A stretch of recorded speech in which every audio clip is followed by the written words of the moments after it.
There was a movie that came out almost 30 years ago. You may have heard of it.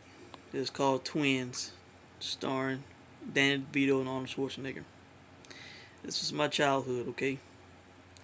In this movie, Danny DeVito says a line that has always stuck with me that I never forgot.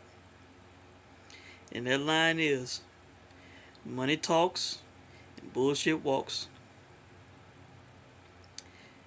That line can be applied to Dana White.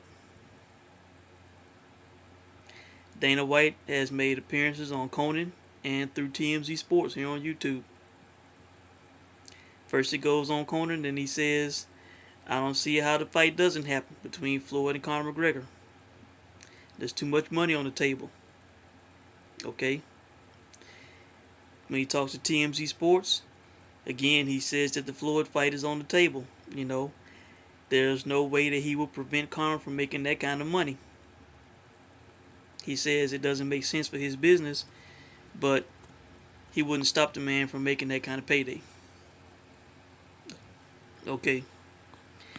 Now this is a far different tune than we have heard from Dana White, isn't it? During Super Bowl week, he said this fight happening had as much a chance of happening as him being the backup to Tom Brady in the Super Bowl. Okay? He was talking about it had to be elbows, knees, and all this type of thing for this fight to happen, okay? Floyd would have to, be hit with elbows and knees, okay? He was on the record saying that shit, which we all knew wasn't going to happen. We knew the $25 million offer from him was a bullshit deal, okay? A bullshit offer. Okay, so the question is why? Why all of a sudden is Dana White changing his tune now? Okay, from what he is saying, the fight is happening, okay?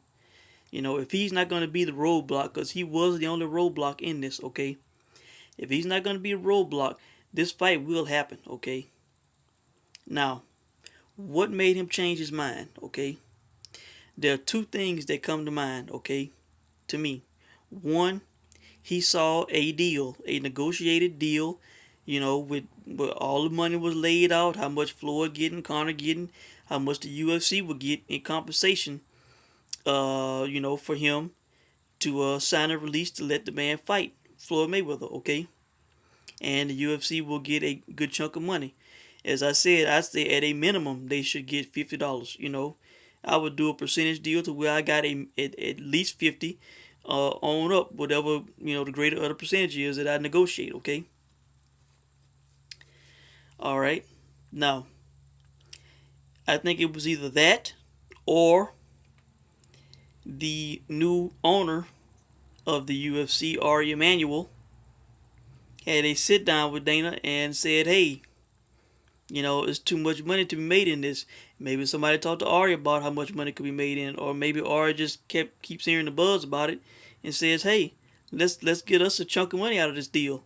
As we all know, the UFC needs the money. They got to pay off this damn loan that they got to buy the UFC. Okay, you know the pay-per-view business is not exactly doing so hot at the moment. You know the UFC 208 was not a great pay-per-view, and I highly doubt 209 will be any better. As I said, I think 209 the best it could hope for is 300,000. Okay, so they aren't selling a shitload of pay-per-views. No Conor, no Ronda fighting at the moment. They need money coming in. Why not take at a minimum $50 million with no expenses whatsoever? The only thing you got to do is sign some papers and get paid. Okay, free, easy money with no expense, no overhead.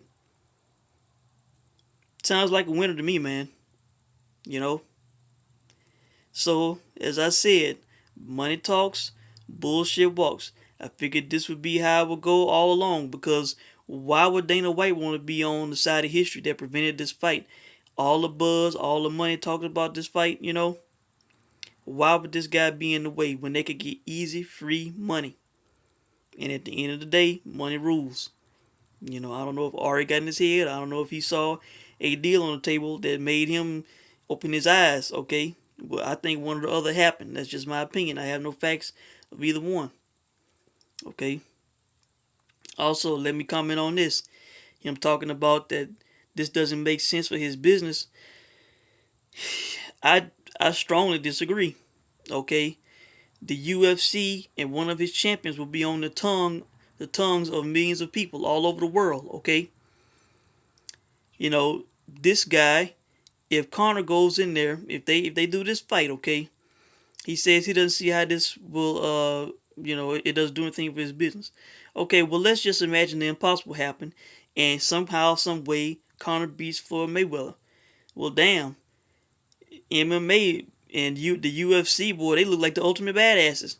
They can kick boxers' asses all of a sudden. If the impossible happens, that elevates the profile of not just the UFC but the entire sport, and not just Conor McGregor. Okay, so yes, that could be a benefit if he was to win. Okay, now let's say the absolute worst happens. Okay, some people are foolishly saying that Floyd will knock him out in one round, when Floyd is not a knockout artist, when Conor is naturally the bigger man and can take a good punch. Okay, I've heard people talk about when Nate Diaz rocked him, but shit, Nate Diaz is naturally a big man. Okay, could easily fight at welterweight.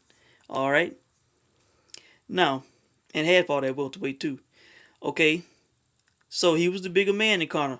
Floyd is not the bigger man, and we know he has hand issues, and he is not a knockout artist. Okay, it would have to be like an accumulation type deal, not some one punch shit. Okay, now let's say the worst happened. Let's say these people who say Conor will get KO'd in one round. Let's say that happens. Okay, how does that hurt the UFC? Okay, will there be some dumbasses that say, "Oh man, we know they wasn't shit. They can't really fight."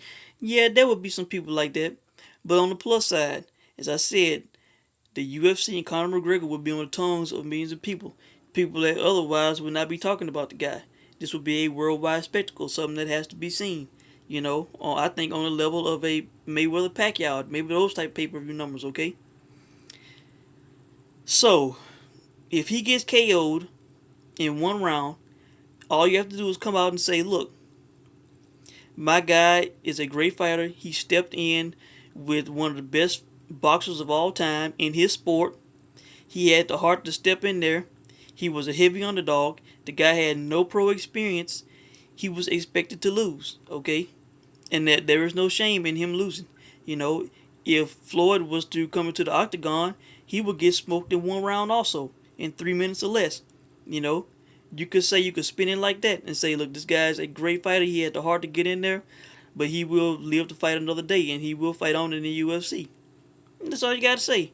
The guy he is expected to lose. The odds are very much against him. Okay, he is a heavy underdog. If he loses in any way, shape, or form, just say, look, the guy was expected to lose. He had no pro experience. He is a mixed martial artist. He went into a discipline fighting a guy who was one of the all-time greats. He lost. He was expected to lose. He's gonna dust himself off. He's gonna come back in the octagon, and he's going to fight. He's gonna defend his belt. Where is his home? The octagon, the cage. You know. So no, it would not uh, hurt their business or do harm to their business. He says he doesn't see how it would do anything for his business. I say it would do a lot. The UFC will be on the tongues of people that it would not be on. So and they're one of their top guy would be at the pinnacle of all the sport. Because this will be the worldwide event to watch. Okay, so I just want to chime in, guys. Uh, you know, this is not surprising that the guy's finally coming around. There's too much money to be made, too much buzz around this shit. They need to make that free, easy money just by signing a release and let it happen. This guy has made the UFC a lot of money. He's been their top draw in the history of their company. Okay, over 20 years, this guy has brought in the most revenue and the most numbers. As far as an individual fighter, you know, the least they could do is throw this guy this bone, man. If he reached this level, to have this type of fight, let this guy make this payday, man. Even if he never fights in the cage again, let the guy make the payday, and they get a piece of it. Do good by him, and hey, In the future, this could happen again if another UFC fighter builds himself up and talks himself into a high profile fight with a boxer. They could sign these releases and look, just make free money. Let the boxing side do the promotion. You just get a chunk of the money. That's it. You know, good, smart, easy business to me. You know, I don't know if Dana just opened his eyes or somebody got in his ear. It probably was somebody getting in his ear because the money was always big. The money was always there. So that's just my opinion. And they need all the money they can get. Shit. Hell, even if they didn't, I would not be turned down a free $50 million at a minimum. Okay, could be a lot more than that. So that's my quick comment on the guys. Dana softens up. You know, he rolls over. He sees the green that's out there, and he has come around. Okay, so I strongly believe this fight will happen now. I would prefer to see it in the fall instead of June. Okay, that is it's coming up very quick. I want this fight to build up a little bit. You know, give Conor some time to train. The man about to have a baby and shit. You know, so I think it's coming, guys. Thank goodness. I'm tired of all the talk. I want to see some action here. I want to see a press conference, some signed documents. Okay, let this shit happen to all of the naysayers and detractors who said that this fight would not happen. It's going to happen, man. It's too much money, you know, too much money on the table. Let me know what you guys think about it, and I'll check in with you soon. Y'all take care.